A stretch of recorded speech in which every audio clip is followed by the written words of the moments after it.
Hey everybody, I'm Morgan and I'm here with my December wrap up. I am glad to be finally showing you guys the rest of the books I've read for the year 2016. I hope you guys had a great holiday and spent it with the people you love. So let me start off by saying I read 5 books this month. It was a lot going on this month, so I didn't read as much as I usually do.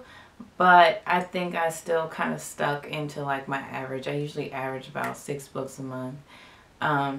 So yeah, the first book I'm going to discuss is Blue is the Warmest Color. It is a graphic novel about 2 women who go through a romance, and one is like a teenager and the other one is a little bit older in art school, and it discusses their relationship over the past, I think, 10-ish years. I like this book. I would go between the 3 and a 4-star rating, I guess like a 3.5. What I must admit is ruining my review for this book is that I enjoyed the movie The Blue is the Warmest Color much better. I watched that movie in 2015. I don't know if it's still on Netflix, but that's where I watched it. It was a great movie, and the meaning and the ending of the movie is totally different than in the book. One of my friends was telling me that the author of the book did not necessarily like the movie, and now I understand because it is a totally different story. I mean, yes, it has certain similar themes, but the book focuses more on the main character being comfortable and expressing her sexuality, and you know how their relationship turns out, and about kind of like love. And even though the movie is still a little bit about that in love, but I totally took a different meaning from the movie and relationships versus what the book was saying about relationships. If you have seen or read the book, please let me know your thoughts. Put a spoiler alert at the top, because if somebody hasn't seen the book, seen the movie or read the book and is reading the comments, I don't want it to be too spoiled. That's why I didn't mention how the endings were different, because I don't want to ruin it for people. But if you've read and seen both pieces of artwork, then I think you can agree with me in that they were totally different. Moving forward, one of the first books I finished up this month is We Too Sing America, South Asian, Arab, Muslim, and Sikh Immigrants Shape Our Multiracial Future by Deepa Iyer.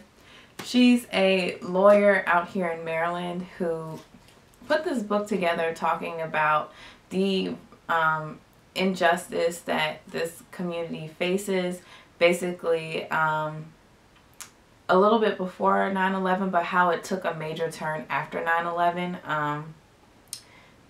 She is also encouraging them to join other minority groups in fighting for equal rights. She focuses on a lot of the laws that were put in place after 9/11 that racially profiles people in this community, and has deported a lot of people. It has broken up families. People who got deported have also had to abandon their businesses.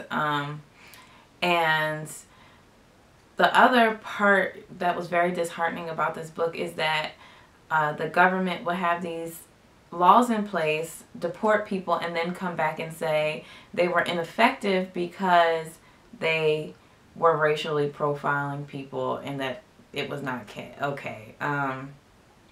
And of course, those people are not let back in the country, so it causes major problems. I also enjoyed that she pointed out stuff that I didn't know about, how they are sometimes told to identify as white, how sometimes this group of immigrants is told that you know, blacks are inferior, so they are already ingesting like anti-blackness when they come over here, and that people think this is a tactic to actually be treated equally and be treated with these same equal rights as white people, maybe white immigrants, definitely white Americans, and that simply does not work. She highlighted how the Civil Rights Act helped immigration laws as well, and that people also need to come together with the Black American community and fight for social justice. So I gave this book 4 stars. The next book I finished this month was a buddy read with Cal Lewis, and I will link his channel down below, which is $40 Million Slaves, The Rise, Fall, and Redemption of the Black Athlete. And the author is discussing how Black people who are athletes have abandoned taking care of the Black community and advancing the Black community once sports became integrated. I think he made a good point with this book. He definitely hit the nail on the head with the Jordan chapter. There was like this awesome chapter about Michael Jordan and his career. However, I don't follow sports, but Cal informed me that certain things have changed, especially with Jordan and Bob Johnson, who used to own the Bobcats, which is now the Charlotte Hornets, whatever. So a lot has changed in 10 years, but I think his point is still similar. Maybe this book would be different if we discuss like the Black Lives Matter protest and movement, along with some of the athletes that have donated and spoken out in favor of that cause. I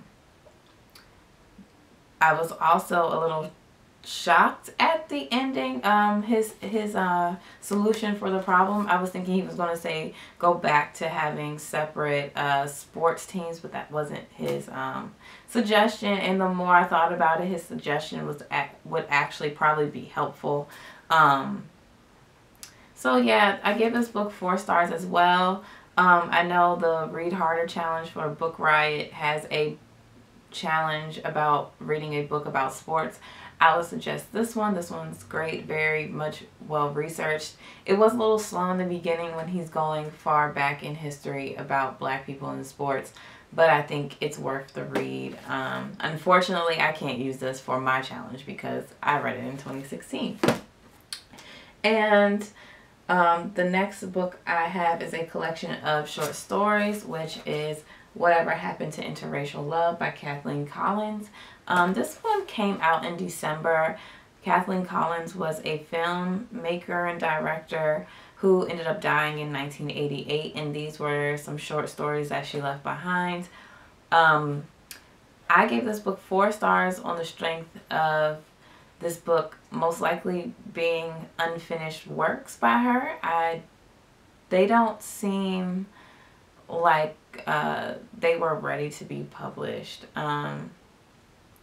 And that's something I actually appreciated about this book. As a writer, I think her writing showed how there's beauty in like unedited, unfinished work. It felt very like pure.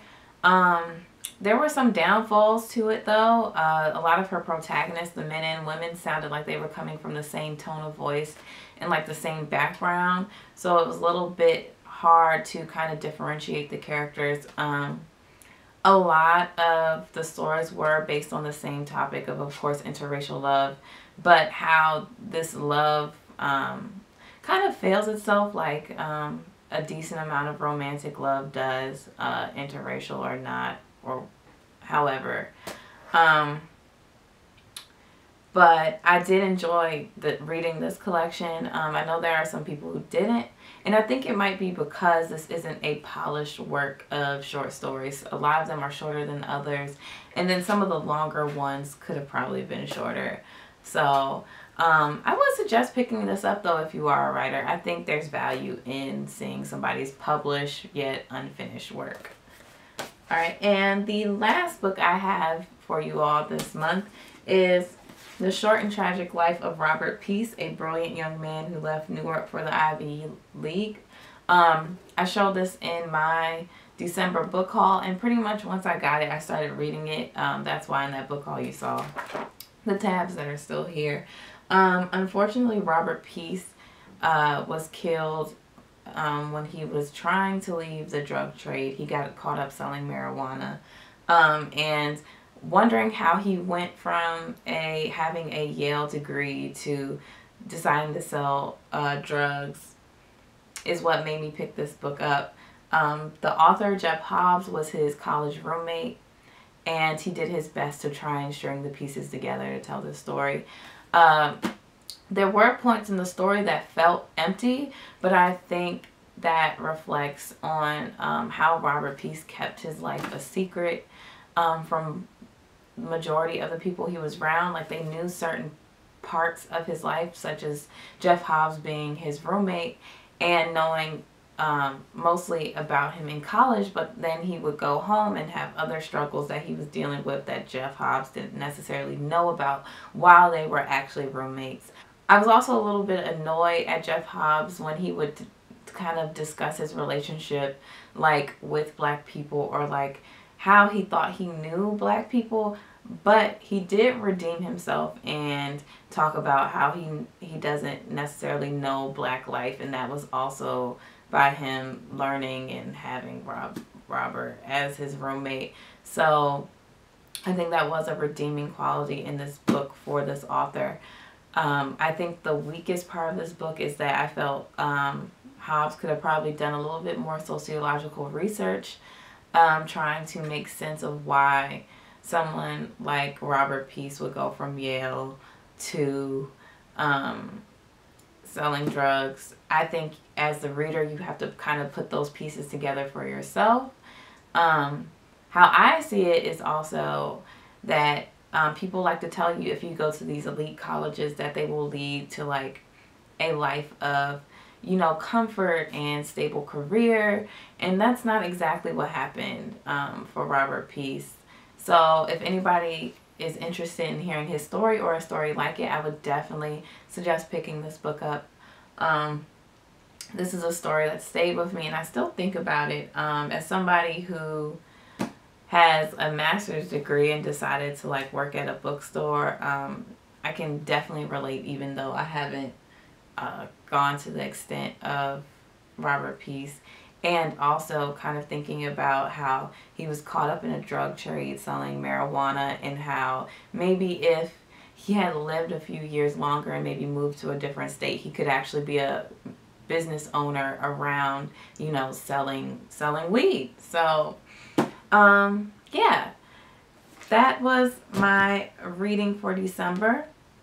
And something I also like to talk about in this video is having you guys who watch and enjoy my videos to pick a book that I will read and review / discuss this month. I have 5 books that I've already picked out. I think in the future I will let you guys have more leeway in that, but I just really want to try and read one of these 5 books this month since I already own them, and I would really like to also do some content that you guys would like to see. So I think this would be a good way to do that. So I have these 5 books right here, and I want you to leave a comment if you're interested, and tell me which one you like for me to read, review, discuss. So the first one is The Book of Night Women by Marlon James, and it's about slave women in Jamaica who are plotting, I think, to leave slavery.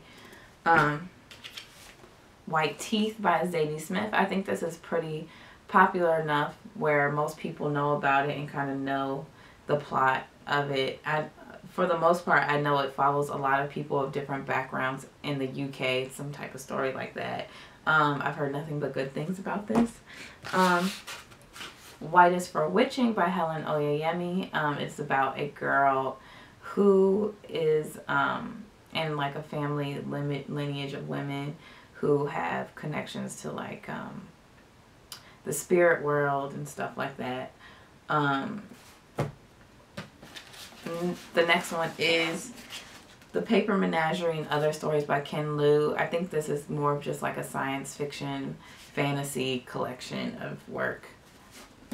And the last one is Do Not Say We Have Nothing by Madeline Thien. This is also a story about like I think an Asian Canadian family. I'm not sure, but it goes through I think certain parts of their family history as well. So I will end the video here. Let me know what you'd like me to read, and after a few days I will leave a comment and I will like pin it to the top of the video so people can see what book I'll be reading for the month of December and giving a review on. Alright, and thank you for watching. Did you like any of these books? Have you read them? Any of the ones I've shown, let me know. And I will see you guys later. Bye.